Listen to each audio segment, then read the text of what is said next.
فرماتے ایک بار میں مولا علی کے ساتھ قبرستان گیا. ہم بھی جاتے قبرستان، ادھر سے کھلکھلاتے گئے ادھر سے کھلکھلاتے نکل گئے. پلاٹ کی بات قبرستان میں ہوتی ہے، دکانوں کی بات قبرستان میں ہوتی ہے، رشتوں کی بات قبرستان میں ہوتی ہے. اب تو قبرستان میں کھانا پینا بھی ہوتا ہے. یہ حالت ہے. اور قبرستان حضور جاتے تھے تو کیا حال ہوتا تھا، تھوڑا سا اس پہ نظر کر. حضرت ابو ہریرہ کہتے ہیں میں حضور کے ساتھ ایک جنازے میں گیا تو جنازہ رکھ دیا گیا تو حضور علیہ السلام بیٹھ گئے اور بیٹھے بیٹھے قبر کو دیکھتے تھے اور میت کو اتارتے ہوئے دیکھتے تھے.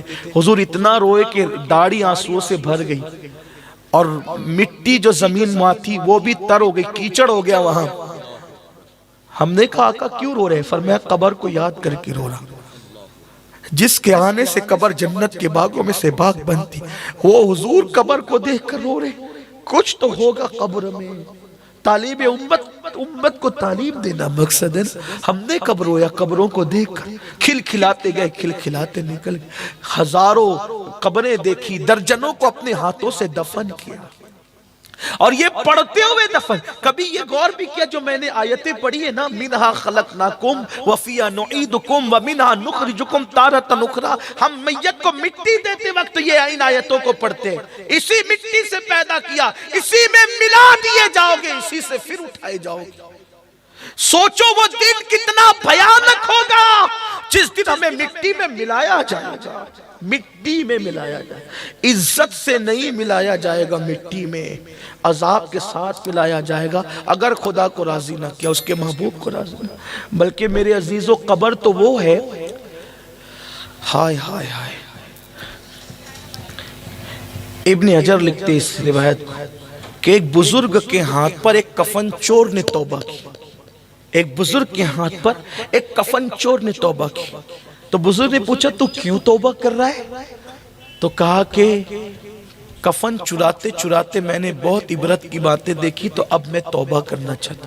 تو اس وقت اس بزرگ نے پوچھا یہ بتا کہ تو نے تو مسلمانوں ہی کے کفن چرائے ہیں، تو نے کتنی قبریں ایسی دیکھی کہ جس میں مسلمانوں کے چہرے قبلے کی طرف تھے اور کتنی ایسی دیکھی کہ جن کے چہرے قبلے سے پھر گئے تھے.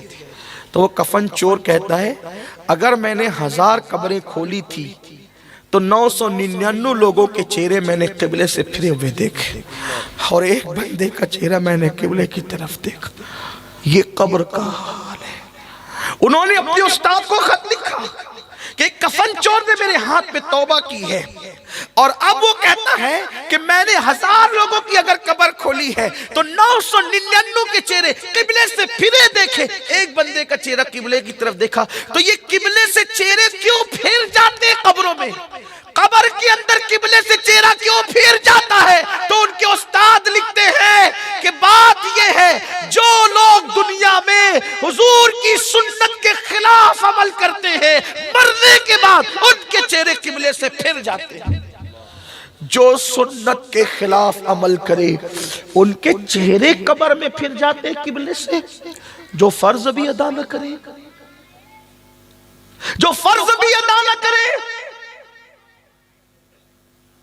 جن کی زندگی میں فرض بھی سنت کے خلاف، یعنی داڑیاں منڈائی، مرنے کے بعد چہرہ قبلے سے پھرا ہوا، شراب پیا چہرہ پھرا ہوا، غیبت کی چہرہ پھرا، حرام کھایا چہرہ پھرا ہوا. غریب نواز مجھے یاد آتے، ایک بار حضور غریب نواز رضی اللہ تعالیٰ وضو کر، سنت کی بات ہے، فرض و بہت بڑی چیز سنت. وضو کرتے کرتے سرکار غریب نواز نے جلدی جلدی میں وضو کے سفر میں تھے، جلدی میں وضو کیا.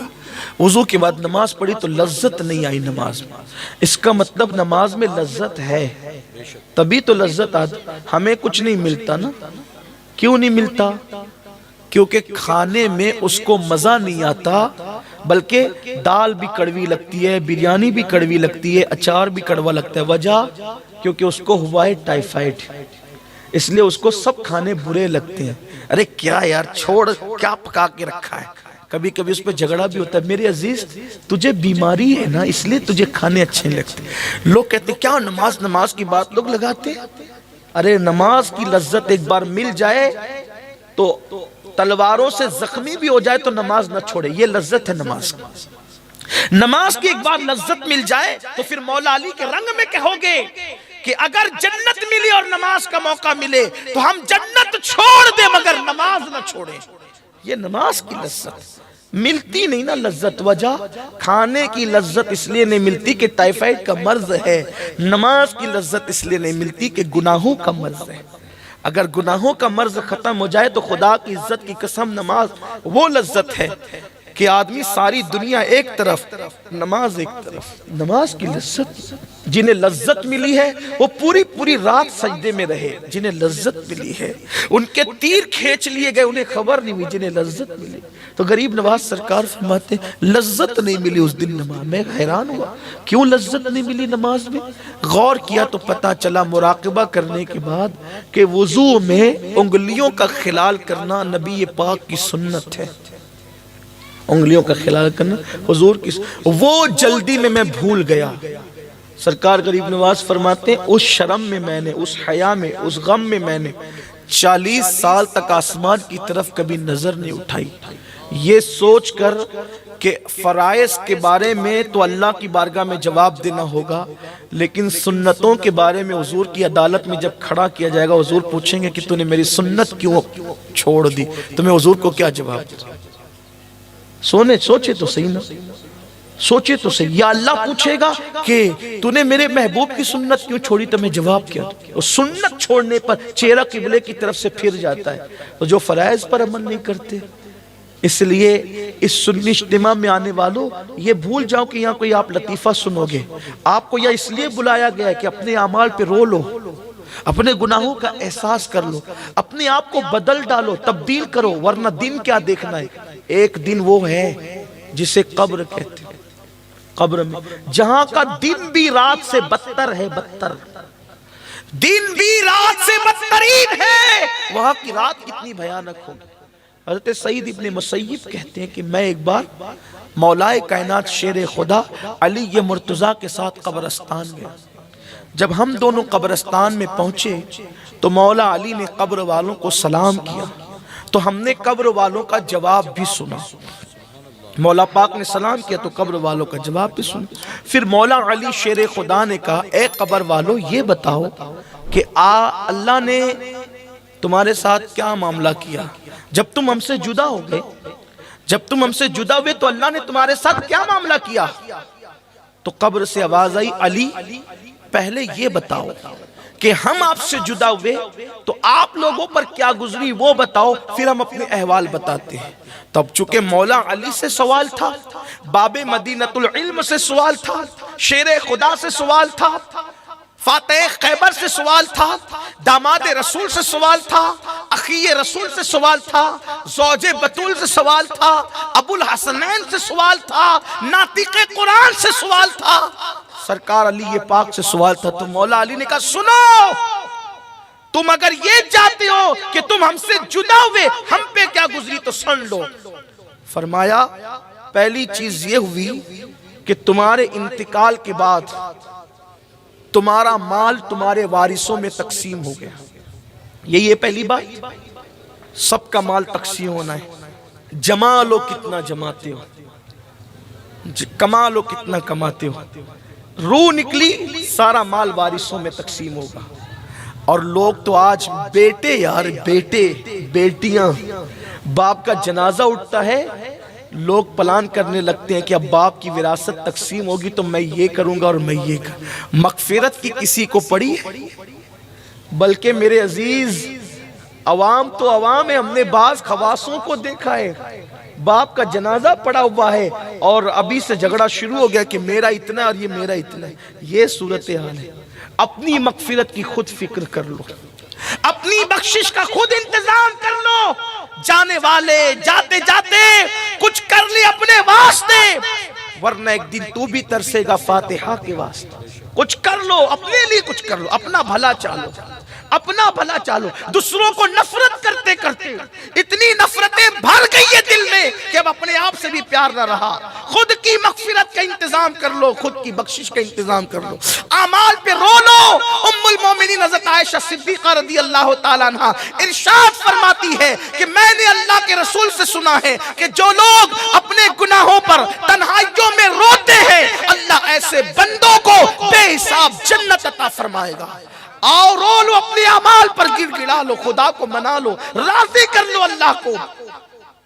مولا کائنات کہتے ہیں تمہارے مرنے کے بعد تمہارا مال تمہارے وارثوں میں تقسیم ہو گیا۔ پہلی بات یہ تھی۔ دوسری بات یہ تھی کہ تمہاری بیوائیں تمہاری نہ رہی، اب وہ تمہیں یاد نہیں کرتی۔ بڑے ہاتھ میں ہاتھ دے کر وعدے کیے تھے ہم تمہیں نہیں بھولیں گے اور تم ہمیں نہیں بھولو گے، یہی تھا نا میرے عزیز جس کے لیے تاج محل بنا ہے، جس کے لیے اس کے انتقال کے بعد بھی شاہجہاں نے دوسری بیویوں سے نکاح کیا۔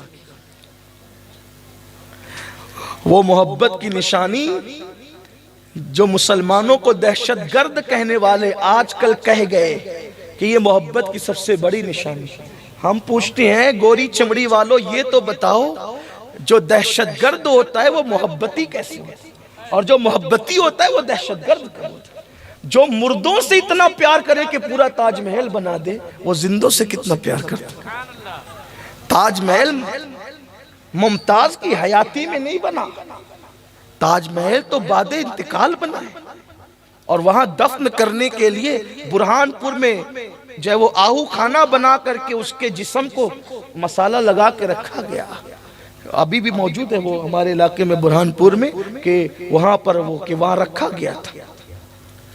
لیکن بات میری وہ نہیں ہے، عنوان میرا وہ بھی نہیں ہے، لیکن یہ کہتا ہوں جس کے لیے تاج محل بنا اس کے بعد بھی نکاح ہوا نا، شاہجہاں نے دوسری شادی کی، اس کی اور بھی شادیاں کی اس کے بعد، تو یہ محبتوں کی بات ہے، بھول جاتے سب، شوہر بھی بھول جاتا ہے، بیویاں بھی بھول جاتے۔ مولا کائنات نے بالکل سروے رپورٹ پیش کی، آج کے حالات دیکھ لیں، فرمایا کہ تمہاری بیوائیں تمہیں بھول گئی، بعض تو ایسی کہ دوسری شادیاں کر لی انہوں نے، کوئی عیب بھی نہیں تھا، بیوہ دوسری شادی کر سکتی ہے، عیب نہیں ہے۔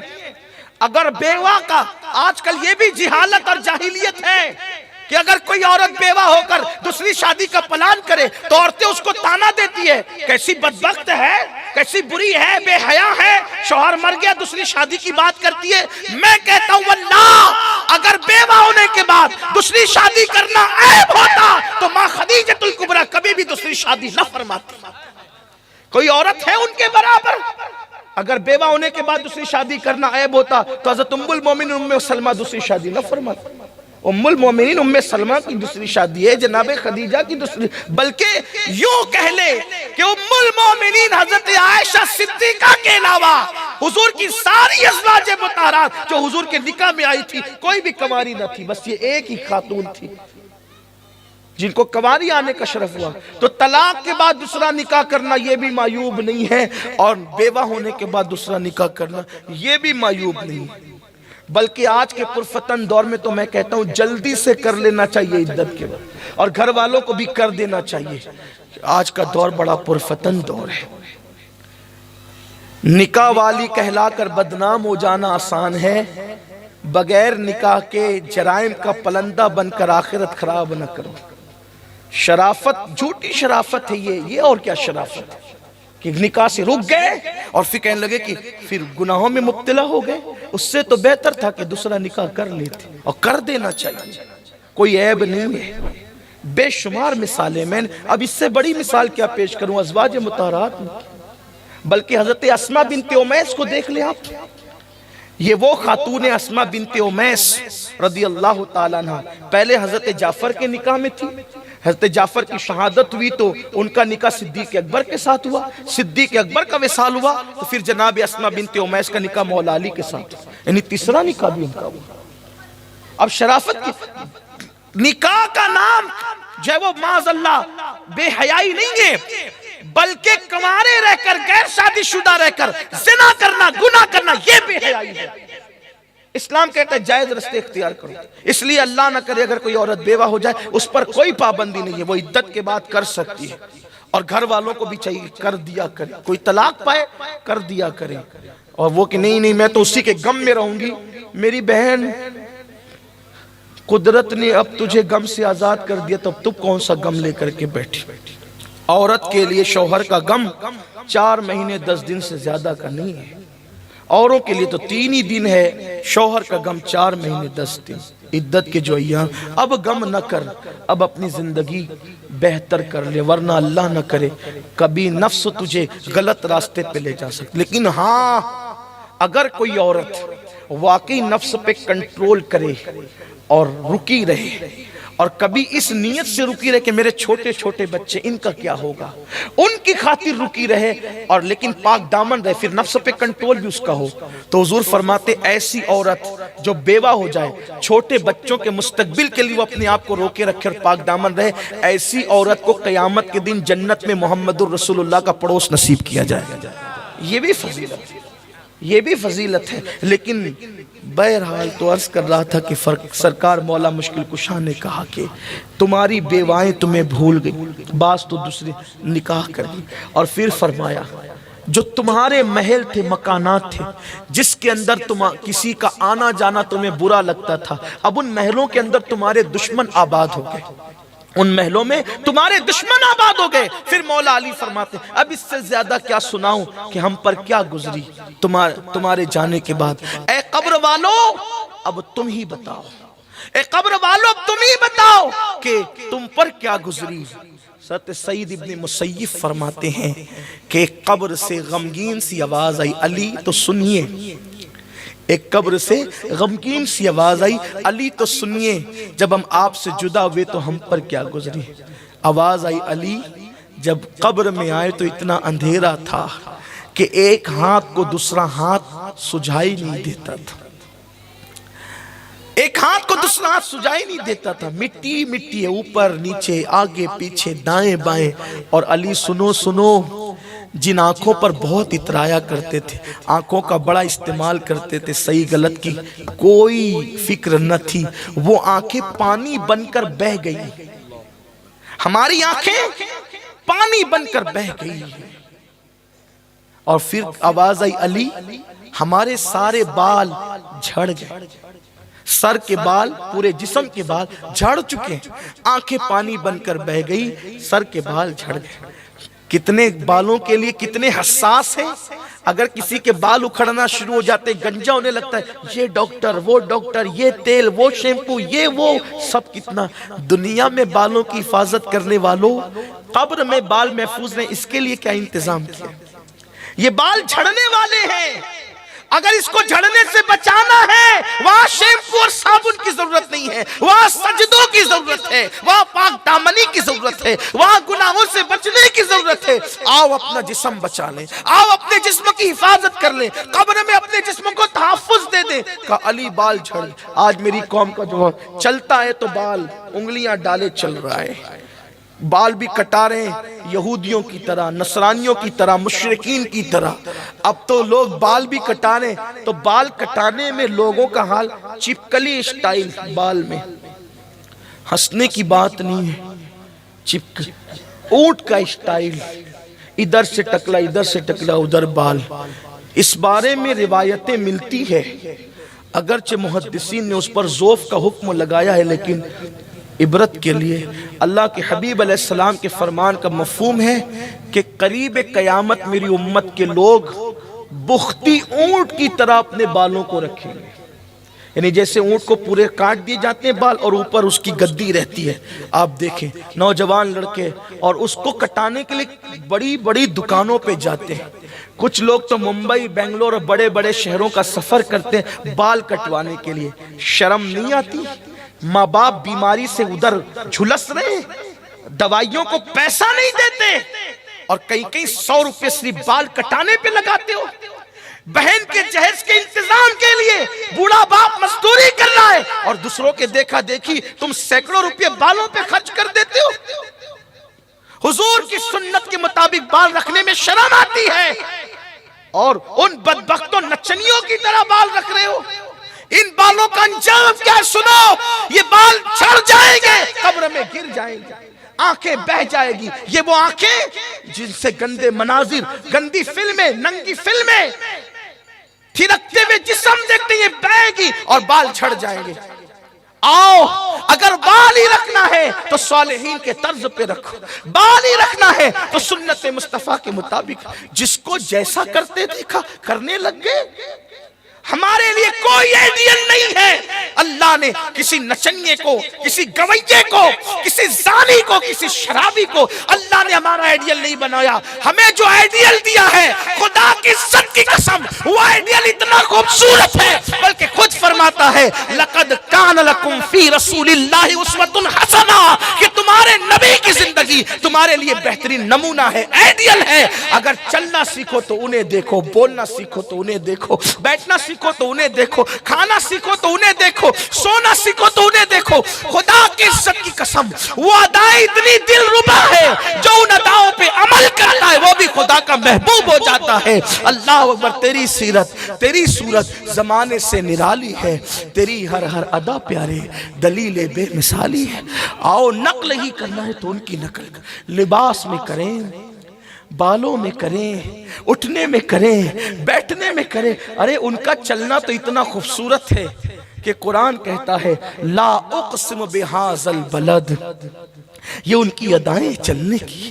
اگر وہ کمبل اوڑھ لے تو قرآن کہتا ہے یا ایھا المدثر، اے کمبل اوڑھنے والے پیارے حبیب۔ اگر وہ صحابہ میں بیٹھ جائیں تو قرآن کہتا ہے یا ایھا المزمل، اے جھرمٹ مارنے والے محبوب۔ اللہ اکبر، حد تو یہ ہے کہ اگر وہ پیارا محبوب، وہ پیارے حبیب تکلم ریز ہو جائیں تو قرآن کہتا ہے وما ينطق عن الهوى ان هو الا وحی یوحى، کہ وہ پیارا حبیب۔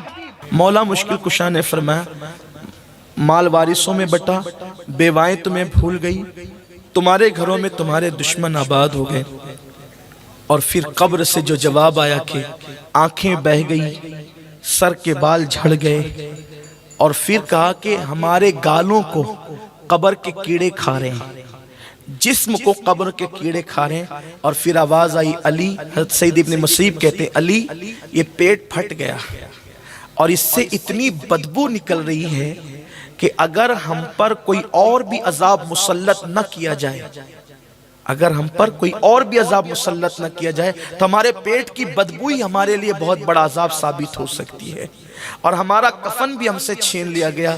علی اس سے زیادہ آپ کو اور کیا قبر کے احوال بتائیں۔ سید ابن مسیب کہتے ہیں یہ سن کر مولا علی اتنا روئے کہ مجھے ڈر لگنے لگا کہ روتے روتے علی یہ مرتضیٰ کی جان نہ نکل جائے، تو میں دعا کر رہا تھا کہ اللہ علی کو توفیق دے کہ وہ رونا بند کر دے، اور ان کو اللہ عافیت اور امن نصیب فرما، سکون نصیب فرما۔ یہ سید ابن مسیب رضی اللہ تعالیٰ کا فرمان ہے۔ سوچو جن کو رسول پاک نے جنت کی بشارتیں دی ہے، وہ قبر کے احوال سن کر اس طرح روتے ہیں کہ لوگ گمان کرتے ہیں کہ کہیں جان نہ نکل جائیں، دعا کرتے ہیں کہ اللہ ان کو سکون عطا فرما دے، لیکن اپنا حال یہ ہے کہ دنیا کی رنگریلیوں میں قبر کو بھول گئے۔ امام کہتے ہیں اندھیرا گھر، اکیلی جان، دم گھٹتا، دل اکتاتا، خدا کو یاد کر پیارے، وہ ساعت آنے والی ہے جب اتنی عظیم ہستی کو پیشاب کے چھینٹے سے نہ بچنے کی بنیاد پر قبر دبا چکی۔ اپنے احوال پہ غور کریں اور اللہ سے اپنے لیے عافیت مانگے، مغفرت مانگے۔